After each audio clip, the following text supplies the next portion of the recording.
ನಮಸ್ಕಾರ, ನೀವು ನೋಡ್ತಾ ಇದ್ದೀರಾ ನ್ಯೂಸ್ ಫಸ್ಟ್ ಲೈವ್. ನಾನು ಸಬಾ ಹಕೀಂ. ಪ್ರಮುಖ ಸುದ್ದಿಗಳನ್ನು ನೋಡೋಣ. ಮೊದಲಿಗೆ ಹೆಡ್ಲೈನ್ಸ್. ರಾಜ್ಯದಲ್ಲಿ ಮತ್ತೆ ಆಪರೇಷನ್ ಕಮಲ ಆಟ ಆರಂಭ. ಮುಂದೆ ಮೂಡ ದಾಳ, ಹಿಂದೆ ಸೈಲೆಂಟ್ ಗಾಳ. 13 ಕಾಂಗ್ರೆಸ್ ಶಾಸಕರಿಗೆ ಕರೆ. 45 ಎಂಎಲ್ಎಗಳನ್ನ ಸೆಳೆಯೋದಕ್ಕೆ ಬಿಜೆಪಿ ಮಾಸ್ಟರ್ ಪ್ಲಾನ್. ಆಪರೇಷನ್ ಕಮಲದ ಬೆನ್ನಲ್ಲೇ ಹಸ್ತಪಡೆ ಅಲರ್ಟ್. ತಮ್ಮನ್ನ ಸಂಪರ್ಕಿಸಿರೋ ಬಗ್ಗೆ ಸಿದ್ದರಾಮಯ್ಯಗೆ ಮಾಹಿತಿ ನೀಡಿರುವ ಕೆಲ ಶಾಸಕರು. ಬಿಜೆಪಿಗರು ಮಾತನಾಡಿರುವ ಆಡಿಯೋ ಹಸ್ತಾಂತರ. ಸರ್ಕಾರ ಅಲರ್ಟ್. ಸಿಎಂ ವಿರುದ್ಧದ ಮೂಡ ಪ್ರಕರಣದಲ್ಲಿ ಇಡಿ ಎಂಟ್ರಿ. ಸಿದ್ದರಾಮಯ್ಯ ಆಪ್ತರ ಮನೆ ಕಚೇರಿ ಮೇಲೆ ದಾಳಿಗೆ ಸಜ್ಜು. ಸಚಿವರಾದ Mahadevappa, Zameer, Byrathi ಸುರೇಶ್ಗೂ ಕಾದಿದೆಯಾ shock.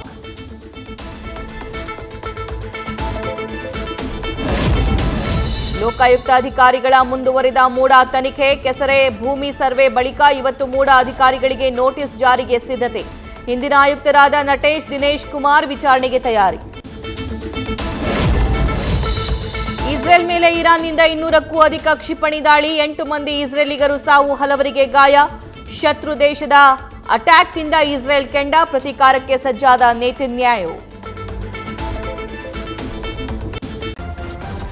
News first, ನಿರ್ಭೀತಿಯಿಂದ ನಿಮ್ಮ ಪರವಾಗಿ.